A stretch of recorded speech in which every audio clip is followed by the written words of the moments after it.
ஃபிசிக்கலாக சர்வரை இன்ஸ்டால் பண்ணி அதை மெயின்டைன் பண்ணிட்டு இருந்த பல கம்பெனிஸ் இன்னைக்கு கிளவுட் சர்வர்ஸ்க்கு மாறிட்டே இருக்காங்க. கிளவுட் கம்ப்யூட்டிங்னா என்ன, அதில் என்னென்ன டைப்ஸ்லாம் இருக்குன்னு சொல்லிட்டு கிளவுட் கம்ப்யூட்டிங்கை பற்றின கம்ப்ளீட் டீட்டெயில்ஸை தான் நான் உங்க கூட ஷேர் பண்ணிக்க போகிறேன். Let's get into the video.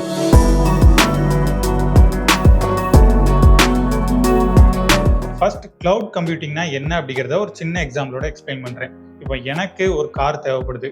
அந்த காரை நான் ஓனாக வாங்குறதா இருந்துச்சுன்னா அதுக்கான அமௌண்ட்டை ரெடி பண்ணுற மாதிரி இருக்கும். அப்படி அமௌண்ட்லாம் ரெடி பண்ணி அந்த காரை வாங்கினதுக்கு அப்புறமா அந்த காருக்கான இன்சூரன்ஸ், அப்புறம் அந்த காரை ப்ராப்பராக மெயின்டைன் பண்ணுறதுக்கு சர்வீஸ் காஸ்ட், இது எல்லாத்தையுமே நான் தான் பே பண்ணுற மாதிரி இருக்கும். இப்படிலாம் அமௌண்ட் பே பண்ணி வாங்கின கார் எனக்கு 1 வீக் செமையாக யூஸ் ஆகுது. அந்த 1 வீக்கு அப்புறம் எனக்கு அந்த கார் பெருசாக யூஸ் ஆகலைன்னு தோணுது. அதனால அந்த காரை நான் அந்த ஷோரூம்லேயே திரும்ப கொடுத்துட்டு 1 வீக் கழிச்சு வாங்கிக்கிறேன் அப்படின்னு சொன்னால் அந்த ஷோரூம்காரங்க அக்செப்ட் பண்ணுவாங்களா? கண்டிப்பாக மாட்டாங்க. இதே காரை நான் ரெண்ட்டுக்கு எடுத்துட்டு எனக்கு எப்பெல்லாம் அந்த கார் தேவைப்படுதோ அப்பெல்லாம் யூஸ் பண்ணிட்டு நான் யூஸ் பண்ண டைமுக்கு மட்டும் அமௌண்ட் பே பண்ணால் போதும். ப்ளஸ் அந்த காரோட சர்வீஸு, இன்சூரன்ஸ்னு எதுக்காகவும் நான் என்னோட அமௌண்ட்டை செலவு பண்ண தேவையில்லை. இதே கான்செப்ட் தான் கிளவுட் கம்ப்யூட்டிங்கும். எனக்கு எப்படி கார் தேவைப்பட்டுச்சோ அதே மாதிரி நிறைய கம்பெனிஸ்க்கு அவங்களோட டேட்டாஸை ஸ்டோர் பண்ணி வைக்கிறதுக்கு, அவங்களோட டொமைனை ஹோஸ்ட் பண்ணுறதுக்கு, அவங்களுக்குள்ளேயே செக்யூராக கம்யூனிகேட் பண்ணுறதுக்குலாம் சர்வர்ஸ் தேவைப்படும். இந்த சர்வரை அவங்களே இன்ஸ்டால் பண்ணி அதை மெயின்டைன் பண்ணுறதுக்கு பதிலாக ஆல்ரெடி இதை வச்சிருக்க ஒருத்தர்கிட்ட இருந்து ரெண்ட்டுக்கு எடுக்கிறது தான் கிளவுட் கம்ப்யூட்டிங். இந்த ஸ்டோரேஜ் சர்வர் சாஃப்ட்வேர்லாம் யார் ரெண்ட்டுக்கு கொடுக்குறாங்கன்னு பார்த்தீங்கன்னா அமேசான், கூகுள், மைக்ரோசாஃப்ட், இந்த மாதிரியான இன்னும் ஒரு சில கம்பெனிஸ் இந்த கிளவுட் சர்வீஸை ப்ரொவைட் பண்ணுறாங்க. இந்த கிளவுட் சர்வீஸை ப்ரொவைட் பண்ணுறவங்களை நம்ம கிளவுட் ப்ரொவைடர்ஸ்னு சொல்லலாம். இந்த கிளவுட் கம்ப்யூட்டிங்லேயே 3 டைப் இருக்கு. Infrastructure as a service, platform as a service, software as a service. First infrastructure as a service அப்படின்னா, இப்போ நான் ஒரு ஆன்லைன் பிஸ்னஸை ரன் பண்ணிட்டு இருக்கிறேன். என்னோட ஆன்லைன் பிஸ்னஸை ரன் பண்ணுறதுக்கு எனக்கு ஸ்டோரேஜ், சர்வர், கம்ப்யூட்டர், இந்த மாதிரியான ஹார்ட்வேர்லாம் தேவைப்படுது அப்படின்னா நான் அந்த ஹார்ட்வேர் எல்லாத்தையுமே ஓனா வாங்கி மெயின்டைன் பண்ணுறதுக்கு பதிலாக இந்த கிளவுட் ப்ரொவைடர்ஸ் கிட்ட என்னோட ரெக்யூர்மெண்ட்டுக்கு ஏற்ற மாதிரியான ஹார்ட்வேர்ஸ் எல்லாமே ஆல்ரெடி இருக்கும். அந்த ஹார்ட்வேர்ஸை விர்ச்சுவலாக ஆக்சஸ் பண்ணிக்கிறதுக்கான ஆக்சஸை மட்டும் நான் வாங்கிட்டு அதில் என்னோட ஓஎஸ், சாஃப்ட்வேர் இதெல்லாம் இன்ஸ்டால் பண்ணி நான் யூஸ் பண்ணிக்க முடியும். நான் இன்ஸ்டால் பண்ணுற ஓஎஸையும் சாஃப்ட்வேரையும் மட்டும் நான் மெயின்டைன் பண்ணால் போதும். அந்த விர்ச்சுவல் மிஷினை அவங்களே மெயின்டைன் பண்ணிப்பாங்க. அடுத்து platform as a service. Platform as a சர்வீஸும் இன்ஃப்ராஸ்ட்ரக்சர் ஆஸ் அ சர்வீஸ் மாதிரியே தான். இதில் அந்த ஹார்ட்வேரோட சேர்த்து அதில் இன்ஸ்டால் பண்ணுற ஓஎஸ், அப்புறம் ஒரு சில டூல்ஸையும் இந்த கிளவுட் ப்ரொவைடர்ஸே உங்களுக்கு கொடுத்துருவாங்க. நீங்கள் அதில் உங்களுக்கு தேவையான சாஃப்ட்வேர்ஸை இன்ஸ்டால் பண்ணி நீங்கள் இன்ஸ்டால் பண்ணக்கூடிய சாஃப்ட்வேர்ஸை மட்டும் மெயின்டைன் பண்ணால் போதும்.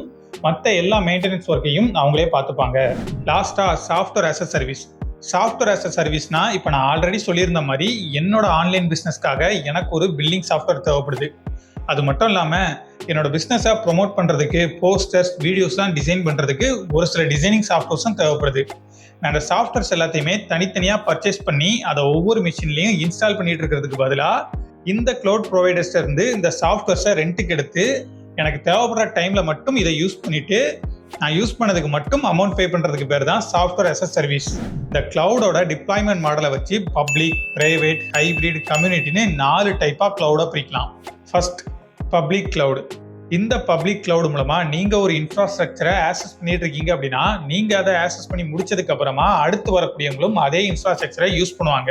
அவங்க யூஸ் பண்ணி முடிச்சதுக்கு அப்புறமா அடுத்து வரக்கூடியவங்களும் அதே இன்ஃப்ராஸ்ட்ரக்சரை யூஸ் பண்ணுவாங்க. இந்த மாதிரி யாரு வேணா ஆக்சஸ் பண்ணிக்கிற மாதிரி இருக்கக்கூடிய கிளவுட பப்ளிக் கிளவுடுன்னு சொல்லுவாங்க. யாரு வேணா ஆக்சஸ் பண்ணிக்கிற மாதிரி இருக்கிறதுனாலயே ரொம்ப சென்சிட்டிவான இன்ஃபர்மேஷனை நீங்க மேனேஜ் பண்றதா இருந்துச்சுன்னா உங்களுக்கு இந்த பப்ளிக் கிளவுட் செட் ஆகாது. அடுத்து பிரைவேட் கிளவுட்.